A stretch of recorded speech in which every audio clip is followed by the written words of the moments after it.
Thank you so much. మాటలు లేవు, ఏం చెప్పాలో నాకు తెలియదు. ఎప్పుడు చెప్తూ ఉంటానుగా, చేతులు ఎత్తి దండం పెట్టడం తప్ప ఏం తెలియదని.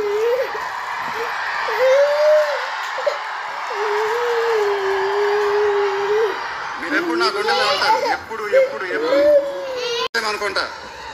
నిజంగా చాలా ఆనందంగా ఉంది. దీనికి మీరందరూ త్రివిక్రమ్ గారికి థ్యాంక్స్ చెప్పుకోవాలి. ఎందుకంటే ఇది ఆయన ఐడియా. మేమందరం ఎక్కడ ఫంక్షన్ చేయాలని డిస్కస్ చేస్తుంటే ఆయన మీ ఊళ్ళో ఫంక్షన్ చేద్దాం సార్ అన్నారు. దానికి నేను సరే సార్ మా ఊళ్ళోనే చేద్దామన్నా. ఇప్పుడు మన ఊళ్ళోనే ఫంక్షన్ జరుగుతుంది.